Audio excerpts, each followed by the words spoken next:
Assalamu alaikum, everyone.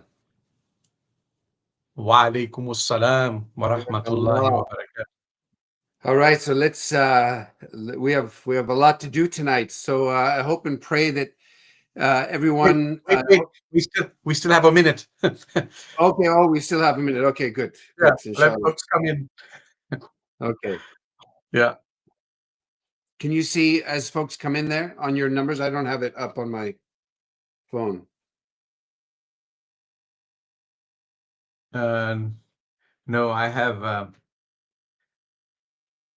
it's this control panel and then my notes, so I have too many things, but I get text, of the messages to me. So Okay. I can check. Okay, well, that's okay. Don't worry about checking. I think that whoever is with us is whoever God has decreed to be with us. So maybe what we can do is we can start with the video, and then we'll explain what we're doing tonight, inshallah. Sure. Just I want to make sure that we're good to go. Yeah. And just a very quick thing as I start the video feedback. So the first night I got feedback, as I mentioned, lots of feedback, but mainly that, I should talk more, which was from my parents. And last night I got the feedback that I should talk less, and that was from my wife. So Alhamdulillah. There's the cosmic mizan, the cosmic balance. There you go.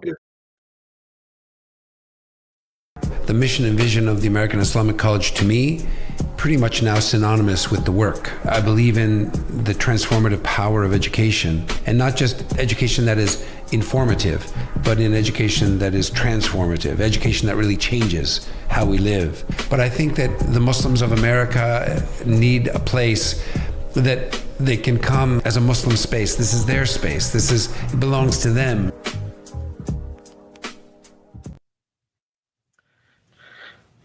Alhamdulillah.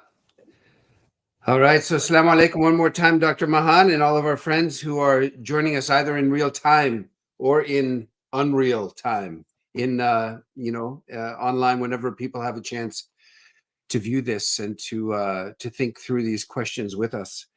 Someone asked me today if we could just begin by recapping kind of what we're doing and explaining this project. So essentially, before the month of Ramadan became a month of fasting for Muslims, it was the month of the gifting of the Qur'an to humankind.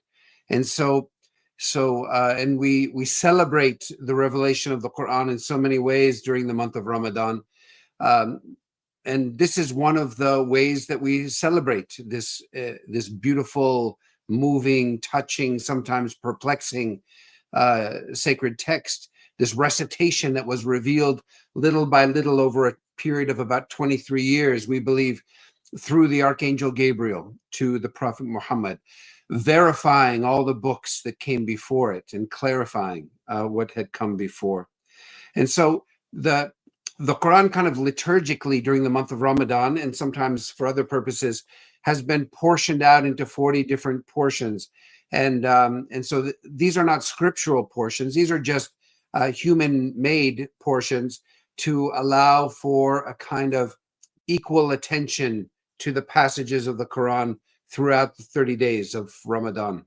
And so we are following those. Tonight is night 5.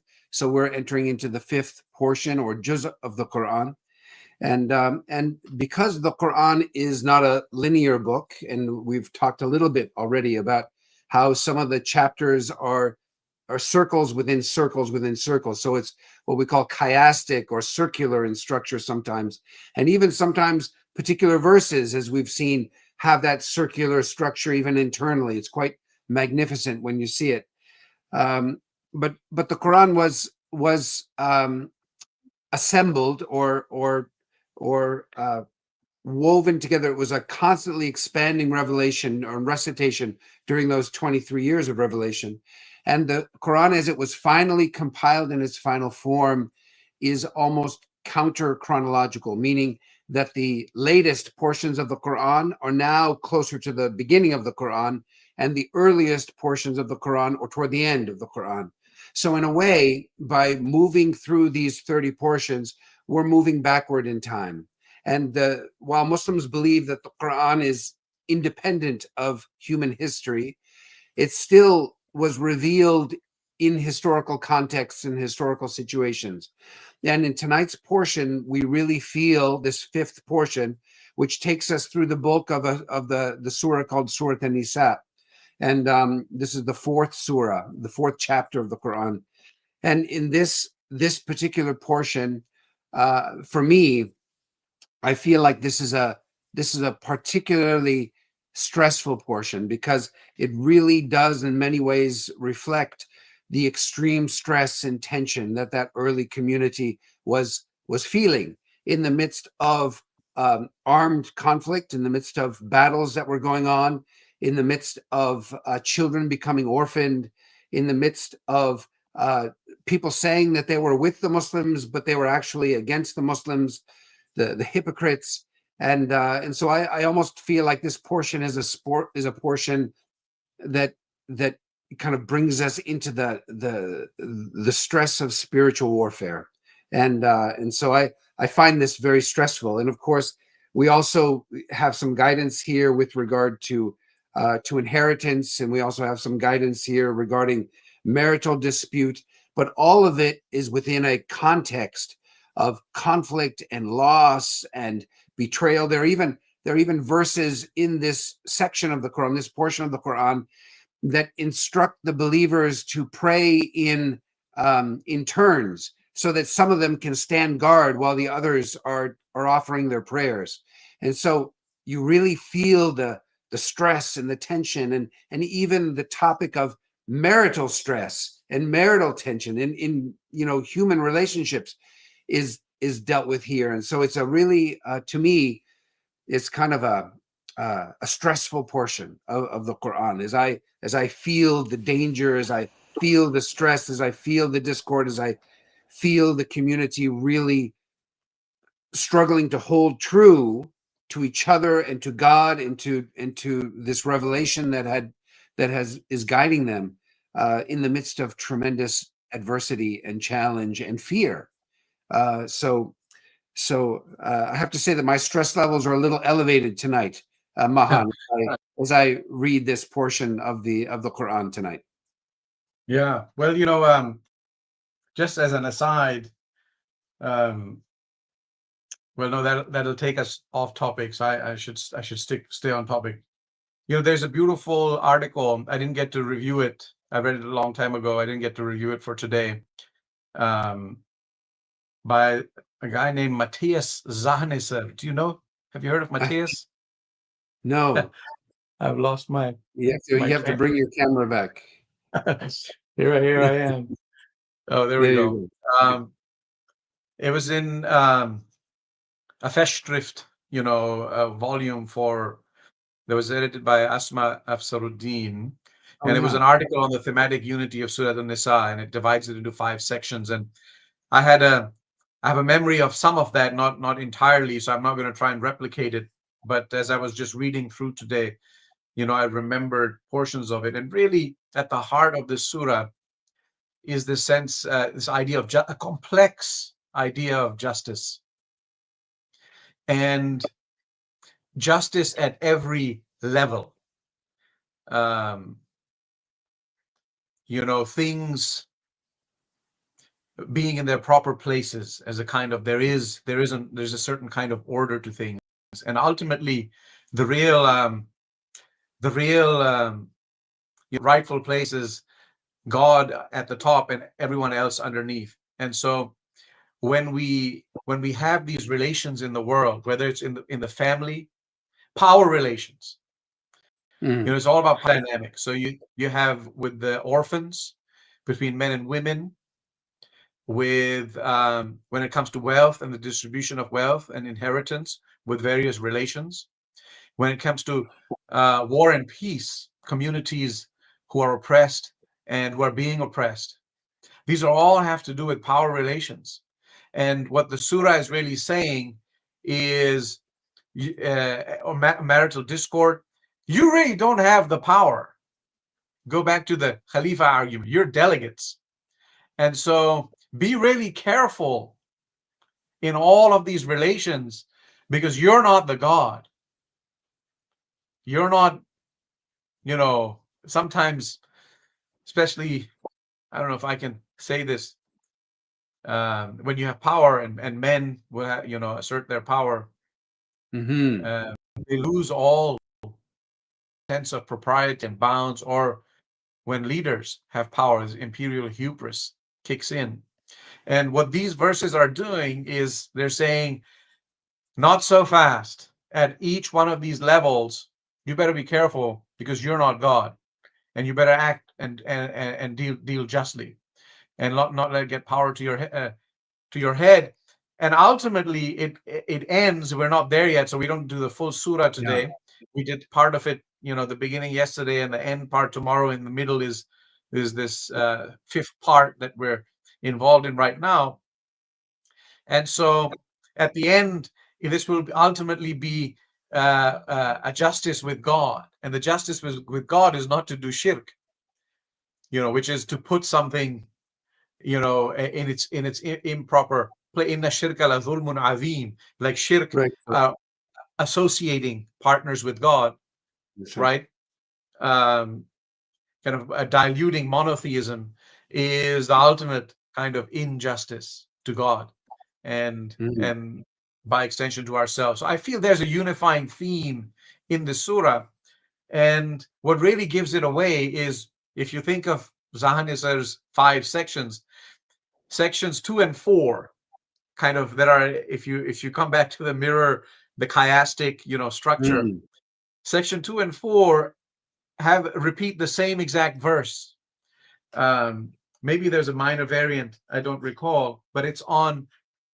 It says in both these places that God does not forgive those who associate partners with Him, and He forgives all other sins, everything else. And so you can see, that unifying theme really asserting itself at the inflection point in this chapter, as you transition from each section forward and then back, and moving from the most immediate familial, the orphans, marriage and divorce, inheritance, all the way to warfare, and then moving back, moving beyond that to the world of metaphysics, kind of theology, and creed. So this is a way in which the structure of the surah makes sense to me. And what is happening at every level is, you see, there's a check to power. Deal with orphans justly. If you get divorced, do it in the best way. Don't take advantage and oppress and demean, right? Give orphans their proper due. If there's discord in the marriage, take a step back.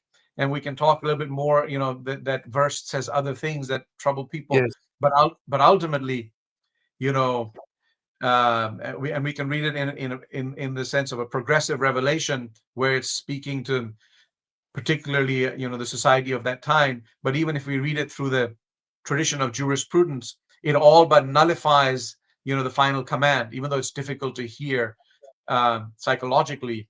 Why would God say something like this? And so, but nonetheless, what it's trying to do is really bring the man down from his, because real violence in the context of marriage and real harm happens when you're just out of control and in rage. And the verse is like, all right, come back down. And by the time you get to the end point, it's like you won't be engaging in the most heinous kind of behavior, for which the door was never fully closed, which is what really, I think, troubles people. So there's one way to, I think about this surah, and I'll just point to the first one and turn it back to you. The verse number 31 caught my eye, because some of these commandments are so difficult, right, and so precise, especially in laws of inheritance. There's whole classes people take, and they're working equations and fractions and trying to figure out, how inheritance law works with different kinds of familial relations in play. And how do you keep your heart from inclining one way or another if you're going to be just all around? I mean, it's so difficult, right? And it says if you guard yourself, if you keep yourself from engaging in the major sins, in the major acts, major commands, like if you guard yourself from major infractions, right? God will wash over the minor ones. Like no one's going to be perfect. You're going to mess up, but just be careful, do the best you can, and don't go into any kind of major infraction. And if you do, as long as you do that, it's always going to be a struggle. God will kind of forgive your minor infractions, and that's there's a solace, in that, in that I think in that portion of the revelation. Yeah, and there's I mean I did notice that in this portion there are several verses which remind, just little verses stuck in between, seemingly kind of haphazardly stuck in between other instructions and details, then little verses that will say, and to God belongs everything that's in the heavens and the earth. This kind of calling back to a remembrance that everything is in God's hand. Life and Right. death and everything is in God's hands. But I want to raise a question too that I think is still very important, and we didn't really explore it yesterday. Is that all of this stress, right, and all of these situations are set up with this opening verse of Surah An-Nisa when it says, Ya ayyuhan nas, O humankind, and interestingly, the chapter will end with a similar kind of address, O humankind. Not "O you who believe" or "O Banu Israel," the Israelites, or "O peoples of the book," but it's all of the universal address, "O humankind, be vigilantly mindful of your Lord who created you from a single soul," and then it goes on, "and be vigilantly mindful of the wombs." And so I'm wondering if this vigilant remembrance of God and this vigilant remembrance of the wombs in which our lives began and the life of all the human family begins, like, what are these two mindfulnesses, or if I can use that as a word, but what are these two remembrances or this vigilant consciousness of those two things?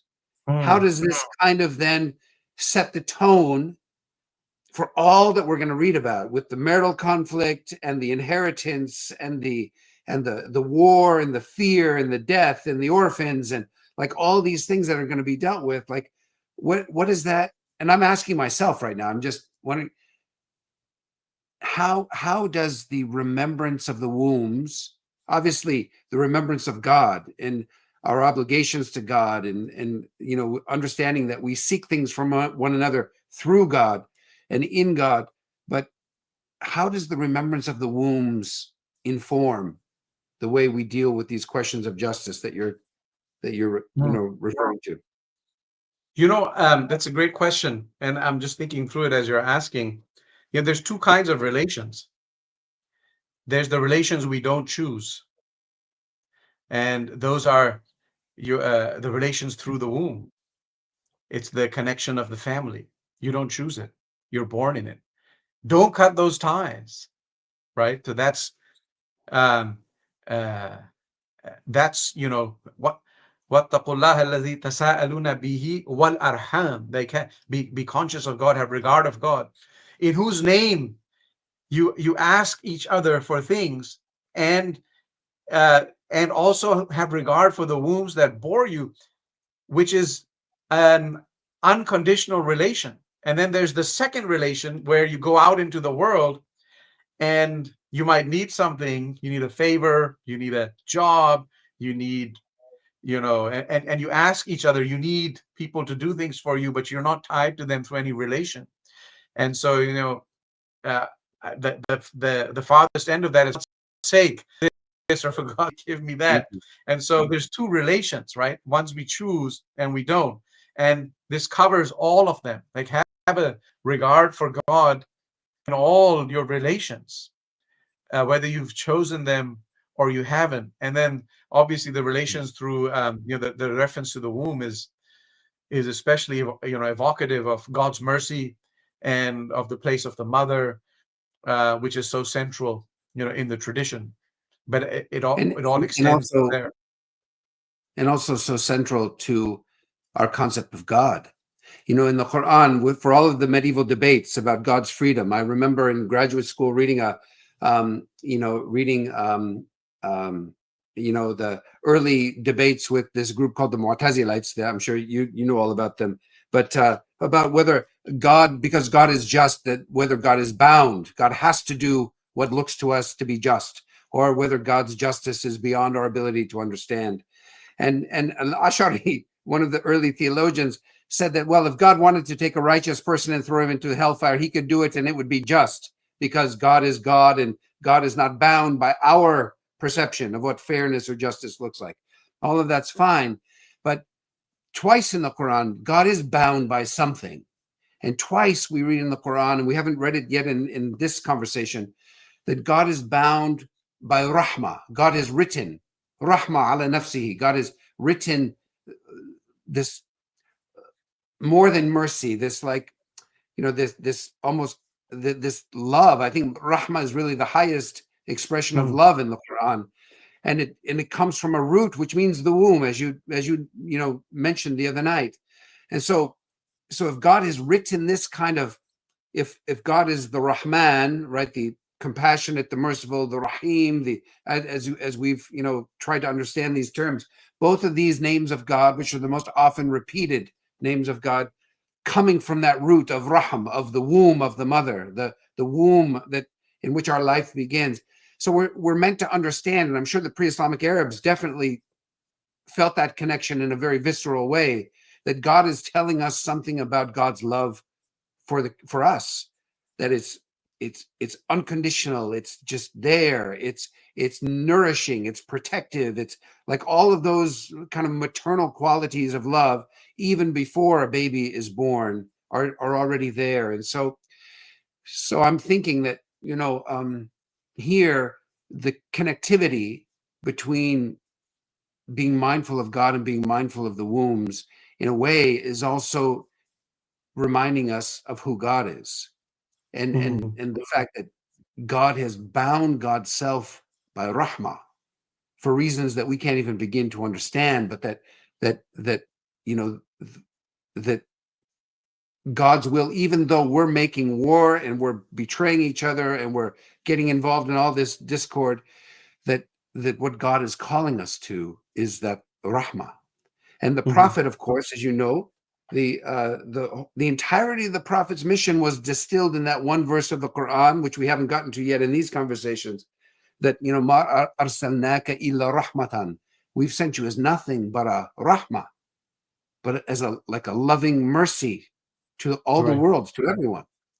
So if God is bound God's self by rahmah, which comes from that maternal idea of the womb, and the Prophet's mission is summarized and distilled in the rahmah, he's been sent as nothing but an embodiment of that love and that mercy to everyone and to everything, then maybe when we're being told here to be mindful of God and to be mindful of the wombs, maybe we're meant that in the fray of human betrayal and violence and all this other stuff, that God is, we need to be mindful of the fact that God is calling us to mercy, and that everything God is, and that everything God is giving us, and we're told in these verses tonight, to judge by what God has given us, that somehow, some way, inside of all of that technicality with regard to inheritance, and that there's a merciful, benevolent plan. Right. And when there's all the tension that you discerned, in relations, that's when mercy kind of leaves the equation. We're acting Yeah. out of anger and animosity and greed or just spite. And I mean, the surah begins with a reminder that don't let that merciful, uh, the merciful, the mercy leave the equation fully. And if it does, let it be only momentary, and let the institutions save you at that time, which is why you do arbitration, or you go to, consultation, and then try and, I suppose, come back to that as quickly as possible. Yeah. I'm We still have a my spinning with this. Yeah. no, it's good. Mm. You're drawing attention to that. It's a great hermeneutic, kind of interpretive key for all of these moments, because these are moments when there's tension and strife, that mercy is really something that we lose sight of. Was a question someone asked about with regard to distribution of wealth after death. According to the Qur'an, if someone wills all their wealth to one family member, does this contradict the rules of inheritance? Or is the wish of the deceased not considered a violation of the Quran's inheritance instructions? I don't know if you want to say anything to that. Inheritance law is very complex. There are certain formulas. You have discretion in a certain amount, but not in the whole amount. So, we defer this to a conversation in specific detail to another time, but you don't have full discretion. And this is why the laws of inheritance are so detailed. And there's all kinds of reasons we can understand why, because we do have preferences and favorites, and there can be lingering consequences when we're gone to the relations that are left, if they feel slighted in one way or another. And it protects you from that, and it also protects them. But in these days, we don't live in the same kind of tribal relations as we did before. And also, individual circumstances have varied tremendously, and you may think, well, this person needs it far more than this person, and so there's very little discretion in that. But maybe there's some need to kind of think more deeply about this. So I can't go into the specifics of this. I'm just not qualified, but I encourage you to think more about it and talk to people, and be prepared. Yeah. I don't know, Dr. Tim, Absolutely. if you like. No, it's a really important question. It's a very contemporary question, timeless in a way. And you're right. It is complex, and hadith also play a role in the way inheritance law is shaped and traditionally understood. Also, gender roles are clearly, in this early pre-Islamic environment. It was understood that a woman's wealth would not be used for the maintenance of the family, and that the woman's wealth would be her own. And so the idea that the man would be the provider for the family would mean that his financial burden would be greater in life than his wives or his or women within the society. And so there are some assumptions that are seem to be responded to here in the way that the inheritance law is being laid out. But and your point, Mahan, I think is really important, that even today we see with all of the legality of wills, there's a tremendous amount of discord among families sometimes when it's perceived that the inheritance is somehow unjust or unfair or unequal, and so it's the well-being of the next generation's relations is also something that seems to be taken into account here. But it's but it's also one of the reasons why in Islamic history people of tremendous means often move things around while they're alive, so that their wealth is, and there are no restrictions about what you do with your wealth apart from giving zakat. So with Right. regard to helping your children or helping others, that all of that is much freer. But once you've Right. passed away, then there are strict rules which come into play, and Yeah. that's And so give it now. yes. Right? While you're alive, there's no restrictions. That's a great point. Another question we have is on unconditional love that you mentioned, when we were talking about rahmah, is to all of humankind, not just Muslims?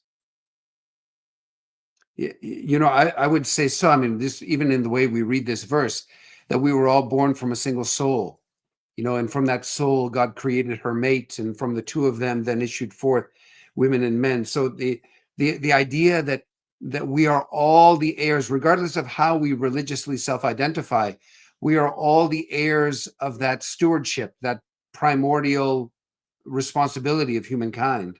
And even with regard to the peoples of the book, we're going to find some really remarkably loving and appreciative verses in these, in Surah Al-Baqarah and Surah An-Nisa, and then as we journey forward in the Qur'an, about the fact that that they're not all the same.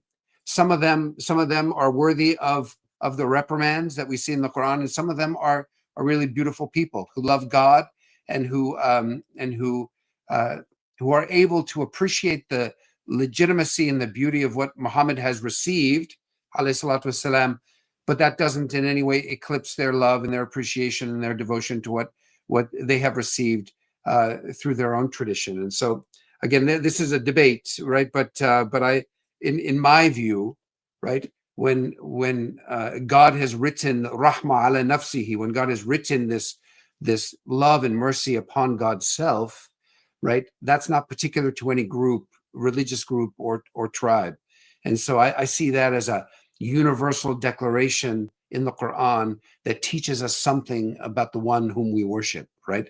The one who is who brought us into life.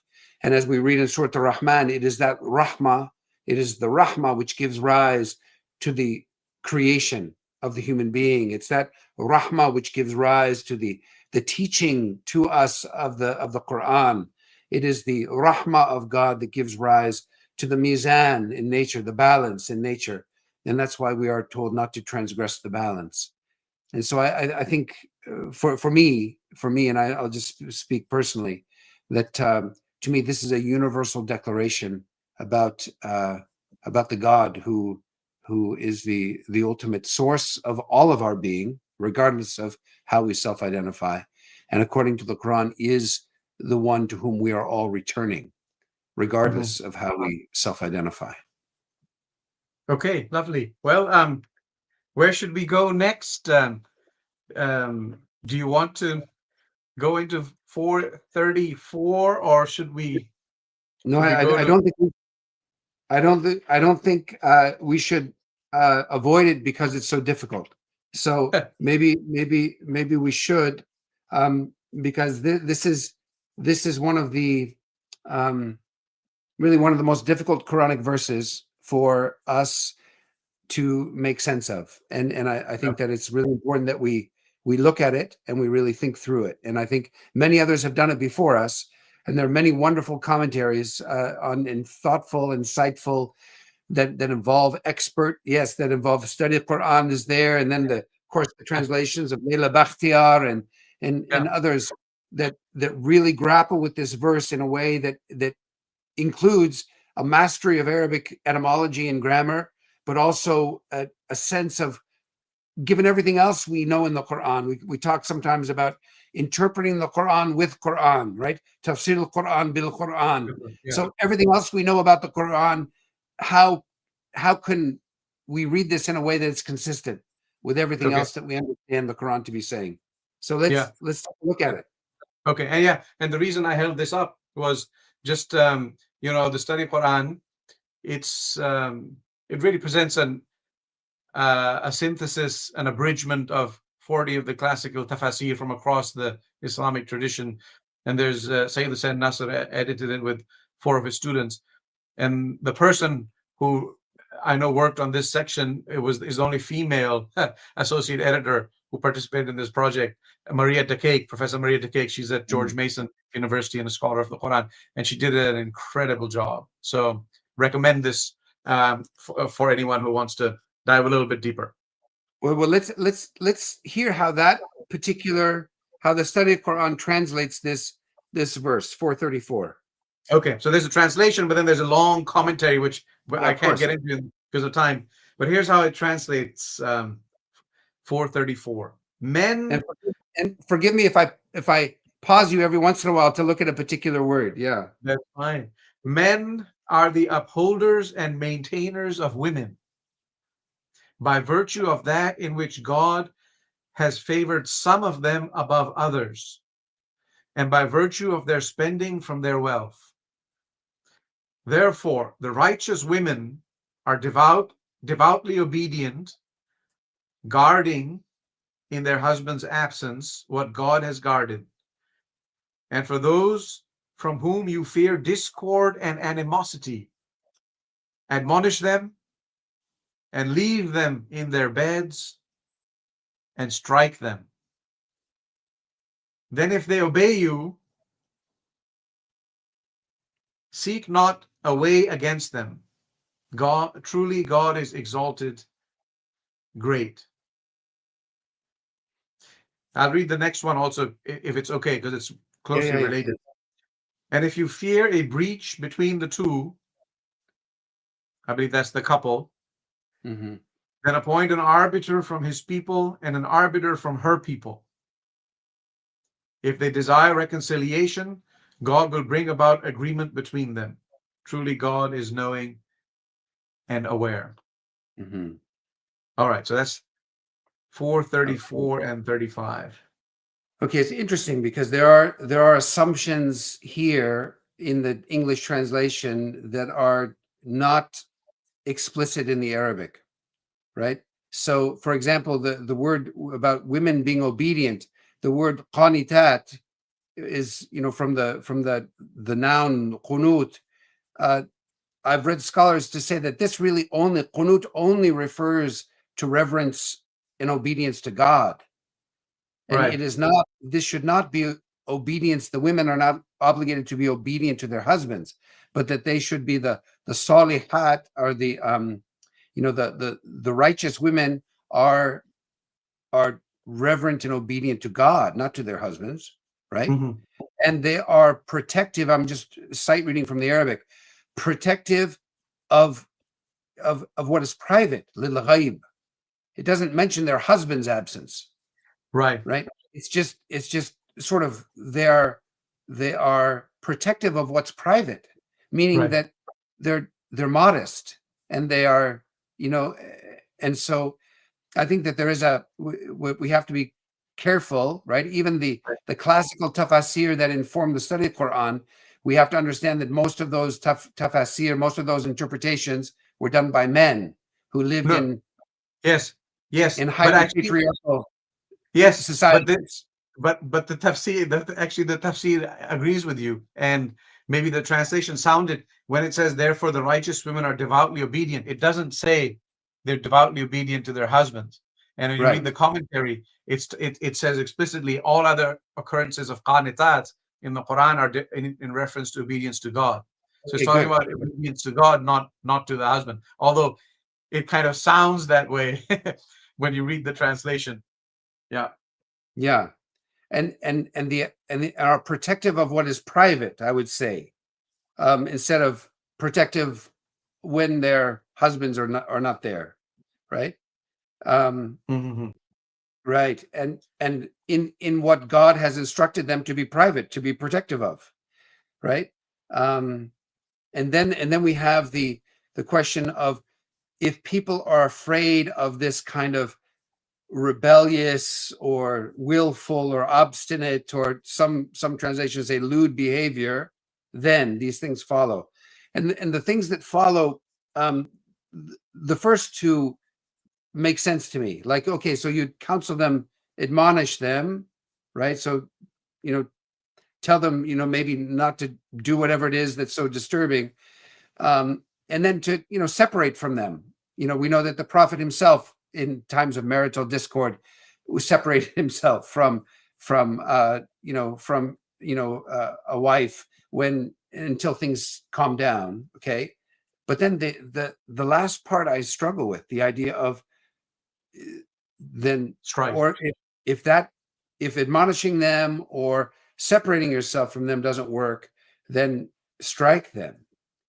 Right? Daraba. But daraba, of course, in the Arabic, any good Arabic dictionary will take pages and pages of Right. Different meanings. It has different mustalahat, including, I know Dr. Right. Asad Busul, one of AIC's former professors of Quranic studies, believed that, based on his reading of the pre-Islamic Arab poetry, daraba can also mean to make love. It was also but I'm not sure exactly. I feel that daraba somehow here cannot mean, given everything we know about the Quran, given everything we know about being mindful of God in the wombs that gave us birth, that physical violence just, I can't be comfortable with that interpretation of daraba here. Well, so I mean, I know people have written about this. Amna Wadud just says you got to say no to the literal meaning of the text.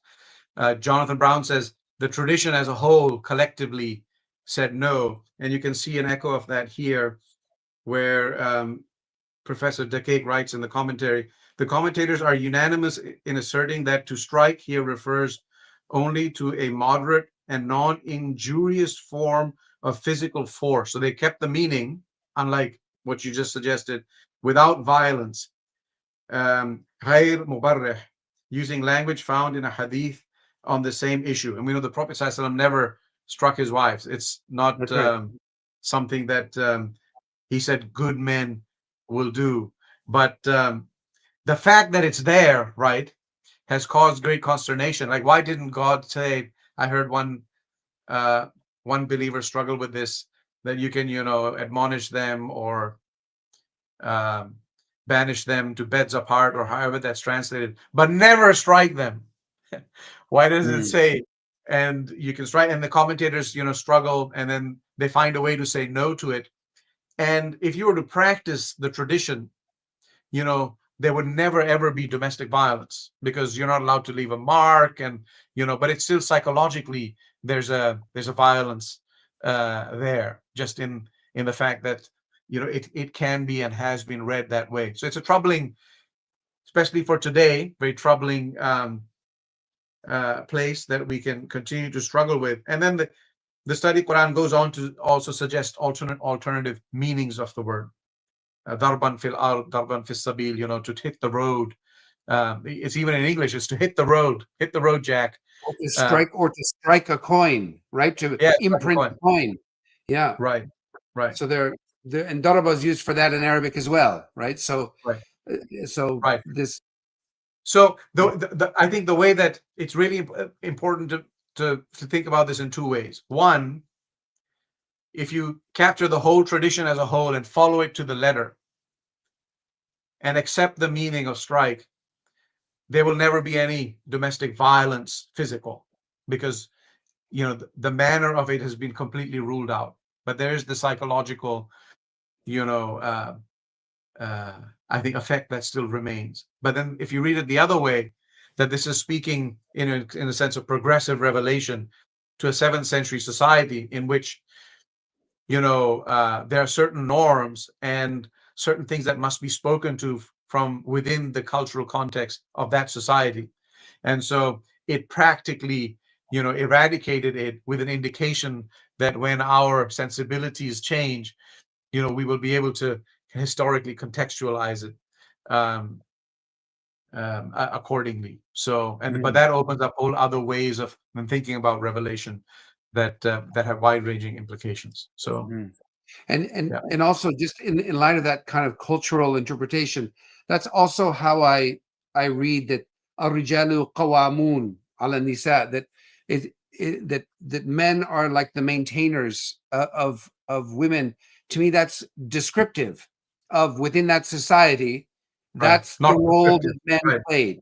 that they had that financial responsibility for providing and taking care of women, and the use of fadl. I was interested in that it's not that God has made some excel over others. I think it's almost as if God has given differently to others. I mean, fadl can mean to prefer, but even when God is instructing us earlier in our last portion to say that we believe in all the messengers and in all the books and the angels, and we don't differentiate between the messengers, but God can treat the messengers differently.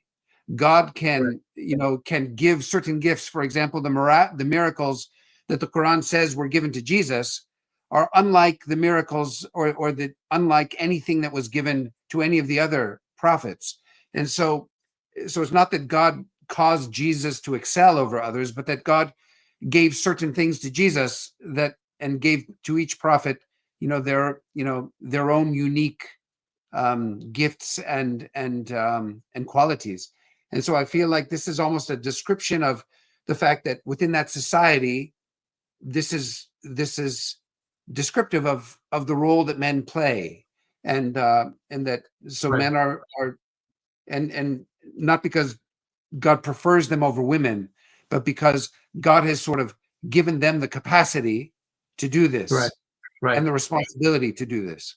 Yeah, no, that's nicely put. And I think we should also point out that later on in the surah, and this is verse 128, in 34, it's if the husband fears nushuz, however that was interpreted, animosity and discord from his wife, then here are the things. And then in verse 128, if a wife fears from her husband, animosity, the same thing, and desertion, right? Then there's no blame upon them should they come to an accord. And this is where, recognizing her weaker position in a patriarchal society, the institutions have to step in to safeguard, and the larger, familial relations, the wombs, the ties that bind us, have to step in order to protect and safeguard her rights, which now, many of those functions are performed by the state. So both have, can be betrayed, and both will have an ability to take recourse. Yeah, I think that's important to recognize. Yeah, absolutely. There's another question that just popped in today's world where women are becoming more independent financially. How does verse 434 reconcile with this? These are all things to think about. I want to point out that, the Prophet Sallallahu Alaihi Wasallam, at least how tradition describes his own marriage to Khadija. I mean, she was the breadwinner. He was working for her. That's right. and she had the wealth and the power, and he was in her employment. So Right. It's not that men were always the maintainers of women in every situation. Even in that case, the Prophet himself was an exception. So it's not just a matter of today, right? And I think this is where, Dr. Timothy, you're reading as not prescriptive but descriptive. Like generally this is the case, and here's a general guidance for this, but there'll always be exceptional cases. And this is where fiqh is so important, right? Because one of the things with Islamic thought and jurisprudence is really important to understand is today we always think in universal terms. There's a case and there's a ruling, and it applies universally. But one of the criticisms of Islamic law, which is actually, I think, a real virtue of that tradition, is that it was the casuistic, in that a case would come and there would be a deep exploration of the circumstances behind the facts of the case, not just a blanket, here's act and here's consequence, but there's circumstance. And so a faqih will take that into account, and you'll find all kinds of exceptional rulings that are offered, because the principles of minimize harm and maximize good and make things easy and not difficult. And so the religion was there to serve the people, and as long as there's no desire to violate or transgress, but then again the principle of mercy is operative, then definitely exceptional cases should be treated exceptionally, and we have to be reasonable. Yeah. Wow. That's actually a great note, I think, for us to wrap this up tonight. We're already almost 50 minutes, 50 minutes after the Oh. hour. It went fast, but that's a beautiful way to end the evening, I think, Mahan. Unless there's something that you wanted to share before we close. Verse 40, I think it's verse 48 to 49. 59, 74, 75, 82, 97 to 100.